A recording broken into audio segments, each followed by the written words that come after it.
and welcome to Gar Borras' Time Machine, episode number 70. Oh my God, Gar, have we done 70 episodes already? Today we're going to be talking all about Sonny and Cher. The years are 1962 to 1969. We're talking about the early years of Sonny and Cher and their rise to fame. Of course, Gar, Sonny and Cher was an American pop music sensation couple that got their start in the music industry in the mid-1960s as R&B backup singers for record producer Phil Spector. Now, there's a name we haven't heard in a while. Well, Phil Spector, during that time, everything he touched turned to gold. Yeah. Now, I got to ask you, Gar, you were around back then in the 60s. How big of a fan were you of Sonny and Cher? Well, it wasn't like, I was this, huge fan or something like that.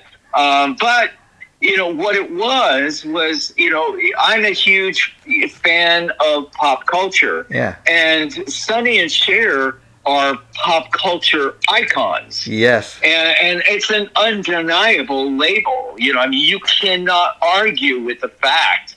It is a fact. Sure. They were pop culture icons. And for me, that time period was my elementary school years and also my middle school years. Okay. Where I was, maybe, in the later of elementary years, but also going all the way through my middle school years. And back in those days, we called it junior high. Oh, but now they call it middle school. Yeah. But, but that was the time period. And so for me, when I was that age, I was just so taken with the hippie movement and that whole thing. And even though Sonny and Cher, marketed themselves at that time period in their early years, because that's what this episode's all about, is their early years. But they marketed themselves, with the hippie fashion and all of that stuff. And where Sonny was using the animal fur vest. Yeah. And that, for him and her, that was their signature thing. Kind of like when you look at Guns N' Roses and you see Slash with the top hat. Yeah. And you see, you identify him with the top hat, and you identify Axl with a bandana. Sure. And all that stuff. Well, Sonny and Cher, you identified them during that time period with the animal fur vest. Because that was part of their, they always wore hippie attire. Sure. But the thing that just kind of seemed to be the thread between all of the outfits was that animal fur vest. And there were times that both Sonny and Cher wore the animal fur vests. And then there were other times that it was just Sonny wearing the animal fur vest. But when Sonny first started wearing the animal fur vest, he was doing it without wearing. He was bare chested. Yeah. And which added the element of kind of this because in the 60s, when women saw men and they could see skin and stuff like that. That was. It was kind of a turn on attraction kind of thing. Sure. So that I don't think that it was planned to be that way or anything, but it just naturally, organically had that effect. But then later on, he started wearing shirts with that animal fur vest over it.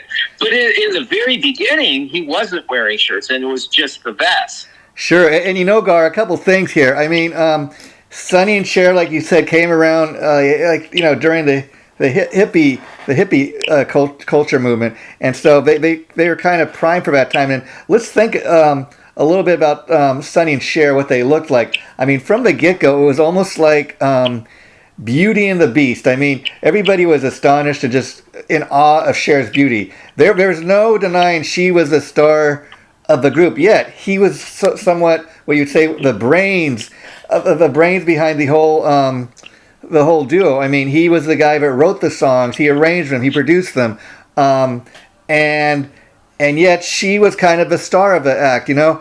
But yet he played off of, you know, the fact that he wasn't a very, you know, attractive guy. Well, you know, it didn't matter at that time because, you know, in the 60s and the 70s, more so in the 70s, but in the 60s, and the 70s, in the 60s, there was the pop culture springboarded by beauty and all Hollywood and all of that stuff, you know. But in the 70s, you know, bands didn't really even have to even worry about having an ambiance on the stage. It was really all about the music and stuff like that. So bands really didn't have to be good looking. You know, a lot of ugly bands in the 70s. Sure, yeah. You know, but you know, in the 60s, you know, it kind of shared that a little bit, you know, but it did have that element of the beauty and the looks as part of it, but it wasn't as much as what it is today. Once the 80s started hitting and going on until now, you know, because you know that whole, you know, it really in the 80s it really started becoming important about having a stage look, a stage ambiance, and that whole thing, you know. And so you know, but it you know, that whole thing about the Beauty and the Beast was really kind of a 60s kind of thing.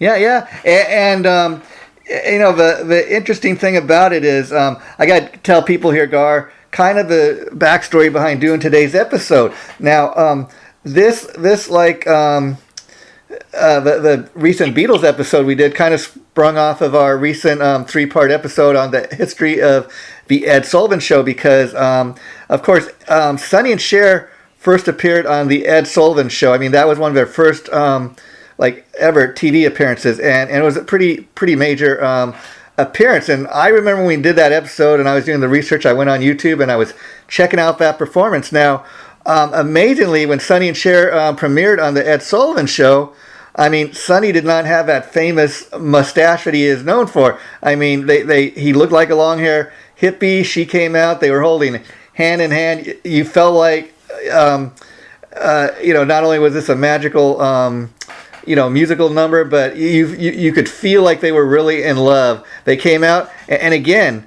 that is not Sonny Bono as I had always seen with that famous mustache. He looked a lot younger, a lot different, and that's kind of what led to us doing today's episode, because I thought, you know what, we need to do an episode on Sonny and Cher to kind of you know, tell their story and show kind of really, like you said, the major impact they have had on pop culture.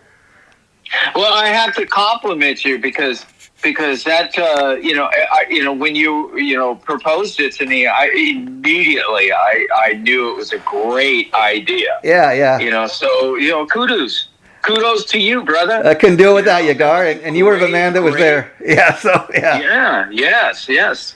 And now, I was going to say, Sonny and Cher, Gar, first achieved fame in 1965 with 2 hit songs, Baby Don't Go, and of course the iconic I Got You, Babe.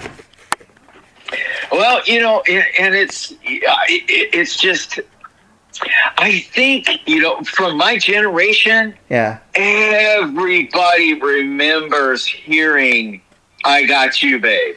You know, it was everywhere on the radio. It was like, it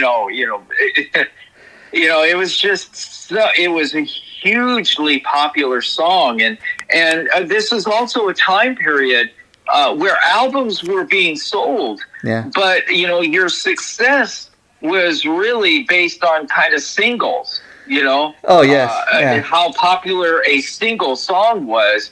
And during that time period, you know, there wasn't, you know, the prominence of the success of an entire album sales became more of a 70s kind of a thing. Not saying it didn't exist in this case, but it really became exploded in the 70s and became where the term AOR, album oriented rock. Yeah. That's where the phrase was coined, was in the 70s. Yeah, and Gar, let's talk about the what an iconic song "I Got You, Babe" is, and like a lot of hit songs that we've experienced throughout our lives. This is what I love about this song is the thought, and the song is really, really quite simple. I got you, babe. It kind of tells their love story. I love the fact that just listen to the simple words throughout the song that tell them kind of a story about how they love one another and they're there for each other. It's a beautiful song, and besides, I love the fact that again, it's nothing that you have to really kind of get your dictionary out and check the words out. I mean, everybody kind of gets it. It's so simple. I think that's why it was such a hit, and I dare say this song, all these years later, has got to be one of the most iconic love songs of all time. Yeah. It's. I mean, you can talk to the younger generation now, and there's a really good chance that whoever you talk to knows about that song. Yeah, that what I mean. It has that many decades of being popular and still being embraced. And also it really solidifies a philosophy that I personally have, because I have many years of songwriting, myself. But a lot of musicians base how they're going to embrace a song on how complicated or challenging it is to play. You know what I mean? The amount of musicians in the entire community of musicians, there is a incredibly large amount of all of those musicians that do that. Yeah. That base what their opinion is on a song on how complicated and how challenging it is to play. But but for me, when I realized, and I realized this during my songwriting days. Yeah. It does not matter how complicated or how challenging the song is. What does matter is whatever you write, how the public is going to react to that song. That is what matters. That is the ultimate thing that matters in a song, because you can write the most complicated and the most challenging piece of music, and the public, it's 90% of the time, it's going to go over the public's head. Yeah. Because the public are not musicians, and they just know what sounds good to them and what really catches them. Yeah, I mean, and you can write a simple song, and it can invade their head, and they can never get it out. That's this song. I Got You, Babe is one of those songs. It gets in your head and you can't get it out. And everybody knows that. Oh God, I got this song in my head and I just can't get it out. Yeah, I mean, when you think of Sonny and Cher, that's the song that everybody will remember. That's the song everybody will point to, and it's so obvious why. I also love the fact that the way they trade off on the lead vocals. It's almost like they're singing it to one another, and you hit the head on the nail on that one. Go ahead. I'm sorry if I'm cutting you off. No, you're not. I'm just saying you hit the head on the nail on that one. I mean, like I went on YouTube and I found a music video for the song, and it was when they were on stage somewhere and they were just like looking in each other's eyes like they were so in love, and you could feel it, and you could feel if this was more than just a song Sonny Bono wrote to have a hit. He meant every word of it when he wrote the song, and then she's singing her parts of the song, looking into his eyes, and I think that's why it resonated with so many people. Well, yeah. It's really, that is what matters, is how the public is going to react to that song. And, since we're doing this on, their earlier career, I really kind of found it very interesting that, when they met in I think it was 62 or something. Oh, like that. Yes. Cher was 16 years old. Yes. And Sonny was 27 years old. Yes, Gar. And Okay. They were not romantic when they first met. They were platonic. Well, who knows? And here's the interesting thing about that, Gar. I was reading that where, like you said, she was 16 when they met. They met at a coffee shop somewhere in Los Angeles, and he was 27. Now, on the surface, you ask, what is a 27-year-old doing with a young, beautiful 16-year-old? And jailbait. Yeah, and see. you got to admit it. That scenario, she was jailbait. And here's the thing. Again, we only know what we know or what we think we know. Legally, if anything was going on, that would be considered statutory rape.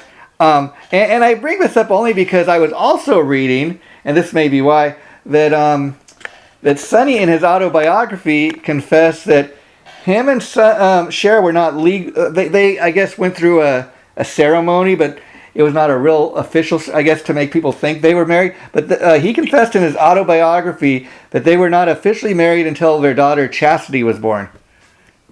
Well, yeah, but then again, because I always like to go back to the times because it gives context. Sure. That's why I do this with you, Gar. It's fun.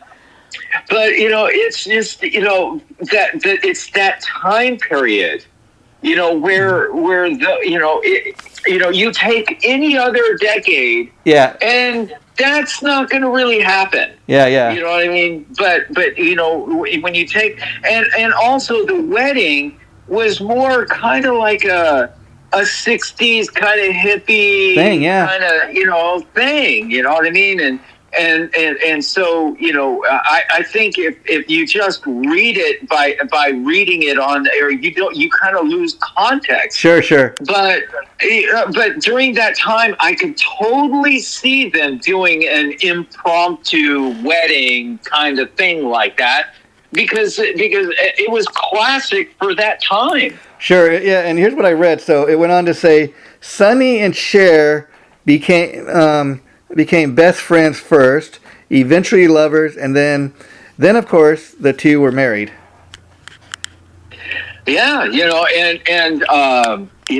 there's just I remember my mom,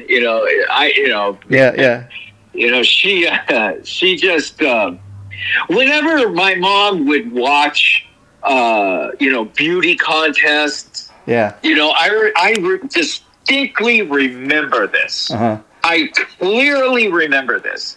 In the 60s, my parents would watch Miss America contests. Oh, that's been on. And when my parents were watching that, I would, you're part of the family, and whatever my parents wanted to watch, that's what we watched. Yeah. And so, I'm watching it with them. But, what I remember is my mom had this characteristic that I personally think that it's born out of jealousy. But what my mom would do is virtually every beautiful woman that would come up to the screen, all my mom would do is point out what was wrong with her. Oh, wow. Oh, her nose is too big. Oh, her eyes are too close together. Oh, her face is too long. I mean, there wasn't a girl I mean, these are the most beautiful women Sure. in the world that are in a Miss America contest. They're the most beautiful women in the United States. And all my mom could do was point out what was wrong with them. Yeah, that's a woman thing, And Gar. Yeah. my mom did that to Cher. Wow. Oh, her nose is too big. Oh, her face is too long. And I would be just sitting there going, what the hell are you talking about? I wouldn't argue with her. Yeah. I'm thinking this in my mind. Yeah. I'm not saying it to her. Yeah. But I'm just thinking it in my mind. That chick is beautiful. Yeah. What the hell? Yeah. You know what I mean? Now, Gar. That was just something my mom always used to do. Yeah, I really didn't think that was a good characteristic. That's a thing many women do, and like you said, I don't know why. Oftentimes you hear other women refer to beautiful women as like, okay, they got the looks and they got a beautiful body and everything, but the great body and everything, they lack a brain, you know. So I don't know why there's. Here's a classic example. Yeah. In the 1960s, a really popular show called Laugh-In. Okay. It was a super popular. I think we should do. Okay. Definitely. You know, but I distinctly remember my mom saying disparaging things about Goldie Hawn. Oh wow! Because she was basing her opinion on the character, on Goldie Hawn, on the ditzy character that she was portraying at that time, because that is the ditzy character that launched Goldie Hawn's career. Yes, that is what launched it. But all my mom could, she's dumb as a stump. She's just a dumb blonde, and she's just saying all this disparaging things about Goldie Hawn. Well, now you fast forward to now and look at Goldie Hawn's career. Yeah. Virtually every single movie Goldie Hawn was in, not only was she one of the main stars in the movie, but virtually every movie was a huge successful hit. Oh, sure. I mean, you even look at something. You don't have that kind of success if all you are is a ditzy blonde. Oh, sure. Wow. You know, Gar, now getting back to today's episode on Sonny and Cher, this is a part of the episode which I think is people are going to really dig.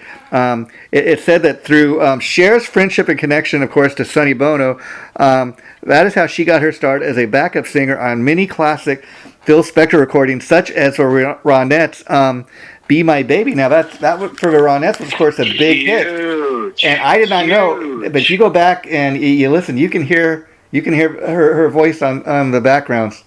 I did not know that at the time. And there's also "You Lost That Love and Feeling." There you go. By the Righteous Brothers. Yeah, there you go. Yeah. That's for anyone that's kind of launching their career.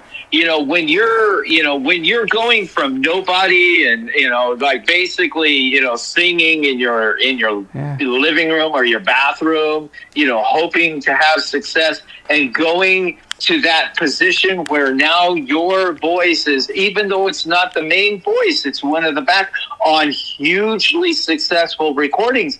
That's time for that particular artist to start having goosebumps. Yeah, because you know what I mean. Even the great Jimmy Page, before he first found fame in Led Zeppelin, he got his start doing many different types of recording sessions as a session player. Yes, he was a session player before he became the icon that he is too.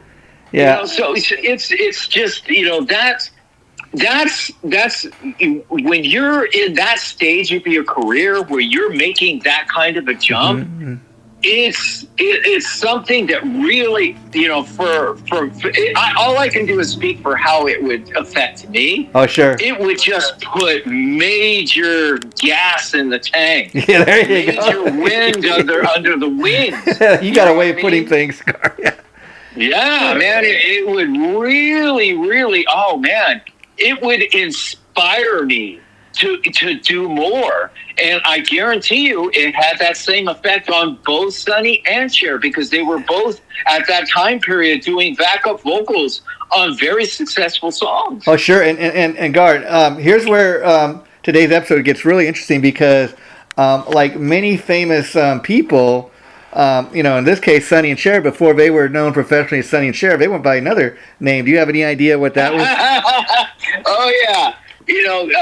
Caesar and Cleo. There you go. Yeah. And I found a record online that they actually released under that name, which is kind of fun. Wow. Yeah. Wow. Yeah.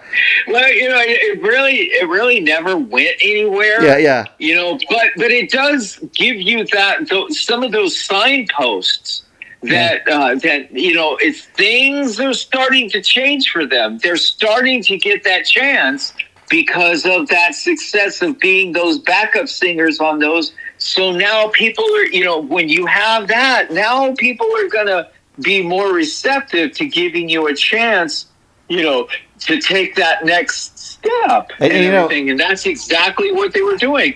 And nobody bats 1,000. Oh, yeah. You know what I mean? And nobody has success the first time. No. Some people have success after many, many tries. Yeah. And that's a sign of those times that bands don't have that kind of luxury now. Yeah. Bands are expected to do their development and all of that stuff on their own, you know what I mean? Yeah. And have that before any label will even consider giving them a chance. Yeah. But, you revert back to the early 60s when Sonny and Cher, development of artists was a major part of the business.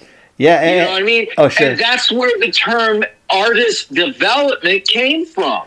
Sure. It came from that time period. And Gar, but I love this part of the story because I love the simplicity of and just deciding to call it Sonny and Cher. Now, again, like we stated at the beginning of this episode, her real name is Sherilyn something, and so and then he's Salvador, so it's much easier to shorten it to Sonny and Cher. I mean, I think really Cher was predates Madonna, so Cher was the first kind of musical star to kind of be able to have that power to go by one name, Cher. And eventually she got a point in her career, even to this day, anytime you hear her name, Cher, that one name, everybody knows who we're talking about.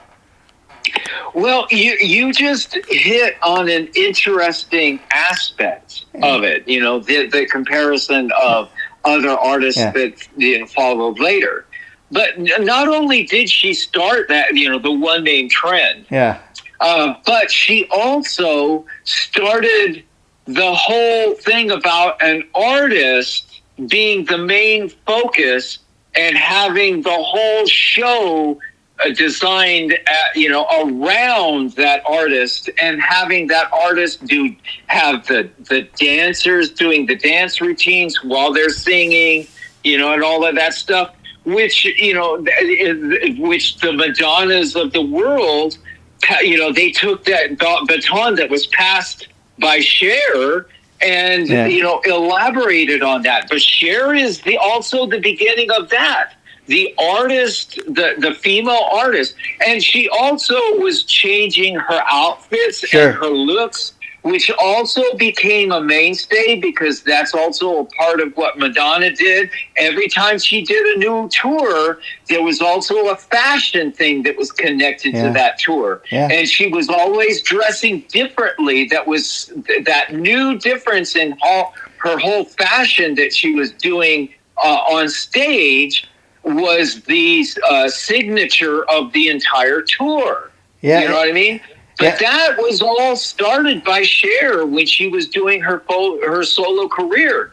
And all of these other female artists, the Lady Gagas of the world and the Britney Spears of the world and Carey. There's many of them now. Yeah. But that was all started. That pathway or that road was paved by Cher.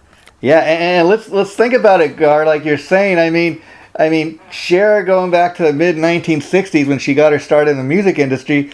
I mean, before that you had other female singers like maybe only one comes to mind. Maybe right off my top of my head would be like Nancy Sinatra, but she wasn't even on the same level as Cher. So I think Cher, as far as pop music, was probably the first kind of female kind of iconic singer or role model that a lot of young girls at the time, had for the first time in their life. Yes. I remember growing up. There were amongst female music lovers. Yeah. There was just this major reverence that the female population had for Cher. Yeah. Oh yeah. She was an inspiration to a lot of girls, and all the way. I just remember Cher having that effect going all the way into the 80s. How girls just embraced her. Kind of like how girls embrace Taylor Swift now. You know what I mean? Yeah. Well, Cher really had a huge impact like that also, many decades before Taylor Swift. And I'm not, trying to diminish, what Taylor Swift's success is.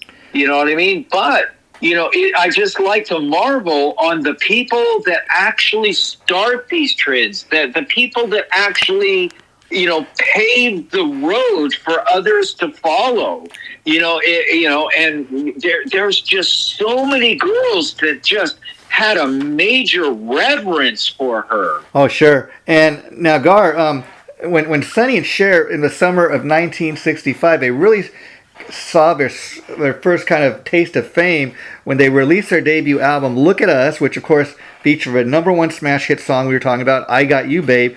And the album, get this, peaked at number 12 on the Billboard chart for 8 straight weeks. I mean, talk about staying power, Well, it doesn't matter how complicated it is. It just matters about that.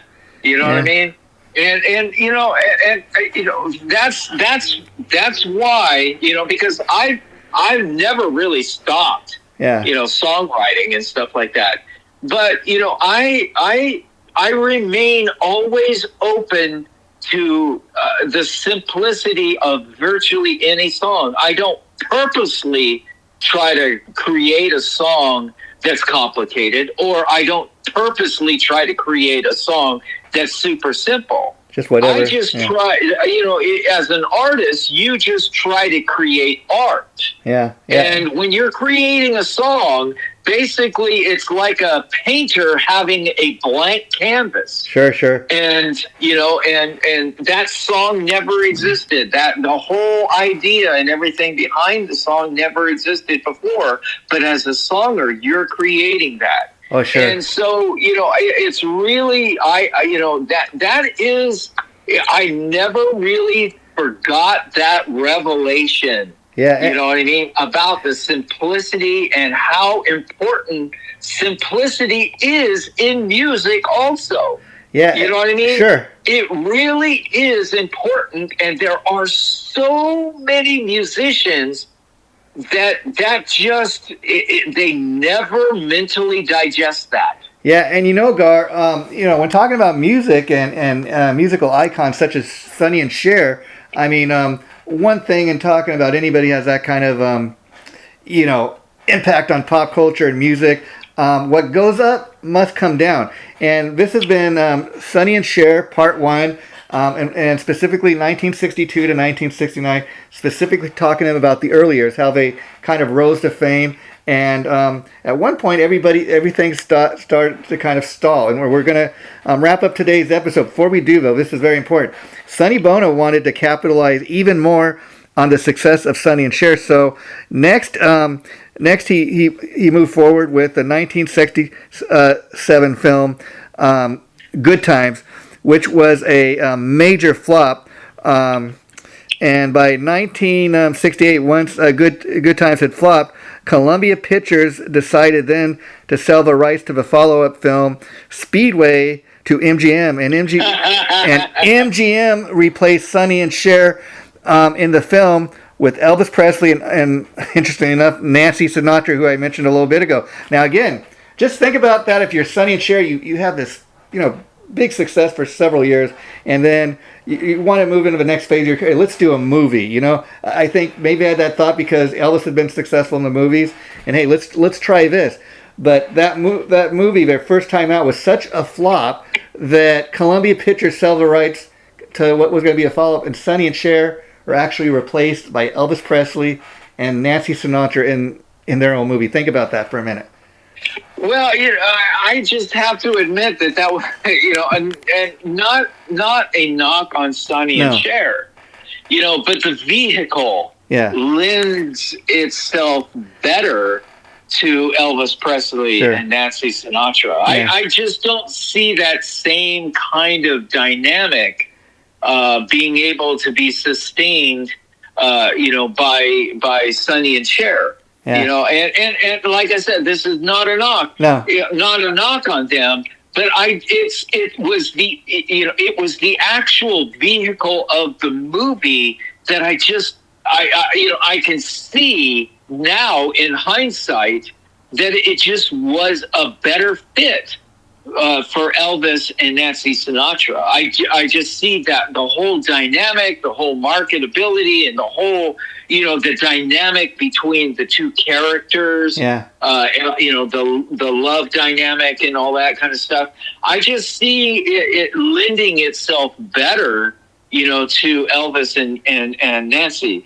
Than Sonny and Cher. And what I mean is it's not a knock on Sonny and Cher. It's just the fit. The actual fit was a better fit for the other artists. Yeah, I mean, let me ask you, Gar, in reference to the movie, the Sonny and Cher movie, Good Times. Did you ever see that? No, I don't think that I was ever motivated to watch that or Chastity or anything else like that. I just really, wasn't all that motivated. Sure. To do that. But I thought it was interesting that, that they named their daughter after the movie Chastity after the movie. And, so that kind of gives you a little bit of an indication of how much they embraced that project of that movie to where they would actually, take the name of the movie and name their daughter, with that name, who eventually wound up, changing genders and all that kind of stuff. And I think, I just have, it's a tough decision to make of a parent to be supportive, of that because of the, the public sentiment towards that, at that time. Was a very different public sentiment, but it really shows the love of a mother for their child, that she was very vocal of her support of her daughter, making that change. I guess, So as a parent, I think the most important message that any parent can send to their kid is, I got your back. I got you. That is the absolute most important message that every parent needs to send to their kid. Because if a kid ever finds out that their parent doesn't have their back, the effects on that child is devastating. Yeah. It is huge, impactful, and for some kids, they will never recover from that. And some kids will even commit suicide over that. Sadly. That aspect. So I really 100% support Cher doing that for her child. Because I really feel that the most important message every parent has to send to their kid, I have your back. Especially if you want to stay in your child's life. I mean, all kidding aside here, Gar, I think perfect sentiment once again from Cher to Chaz could be simply, "I got you, babe." I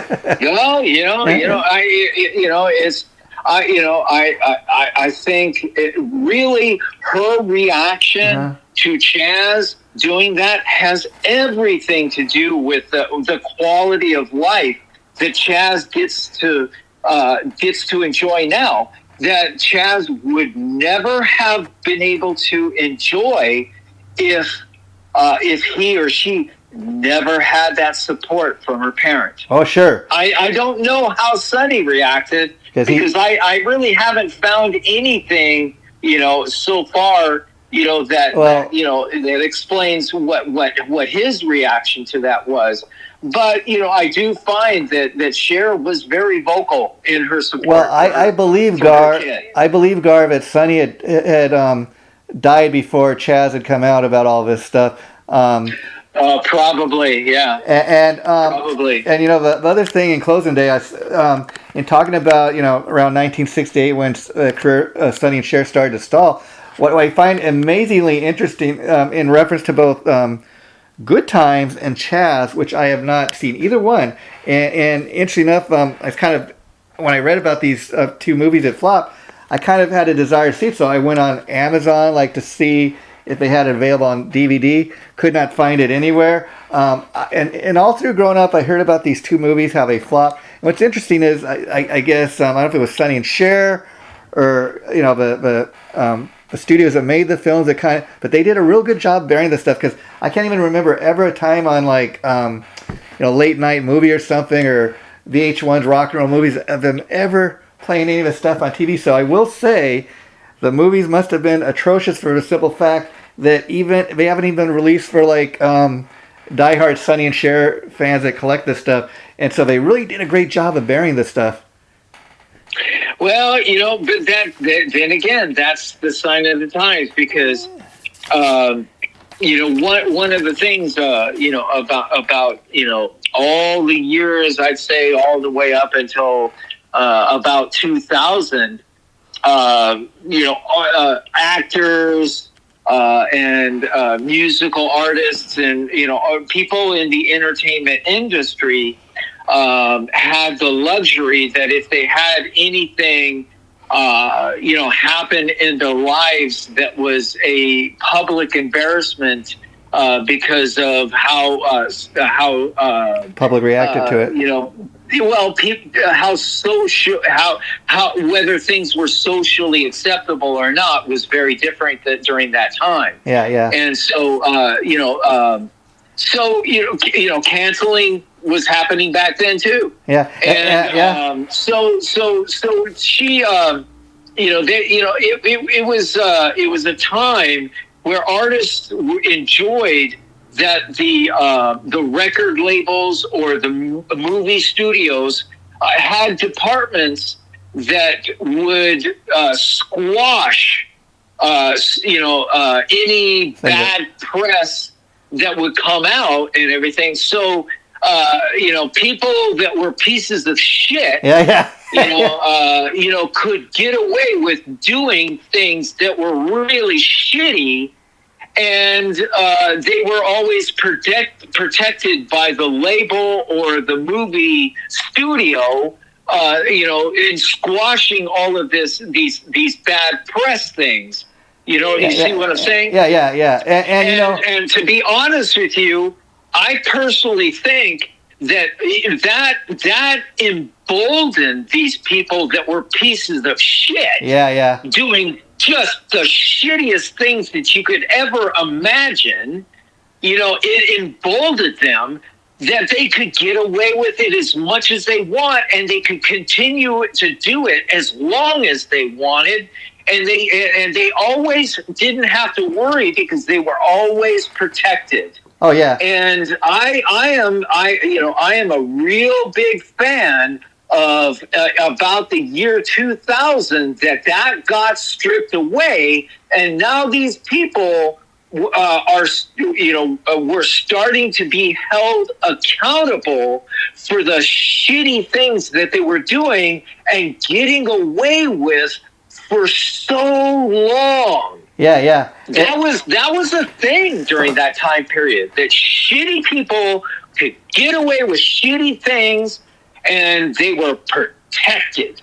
Wow. And to put a cap on today's episode, Gar, before we wrap it up, I do want to point out, even though we're talking about the early years today, this is the point where Sonny and Cher's career kind of stalled. But I got to tell people, we've only touched on half a story, because folks, you ain't heard nothing yet, and we're going to save the rest for next time. But I will say, in reference to Good Times and Chastity, while Cher was not able to make it in the movies with Sonny, years later, when she went on her own and they were no longer a couple, she found also fame in the movies, and maybe we'll touch some of that next time. But this has been part one, the early years of Sonny and Cher. Thanks for tuning in, everybody. And Gar, we have another great episode in the can. Thanks, my brother and friend. Well, thanks for doing this, because I get to celebrate my hippie time period again.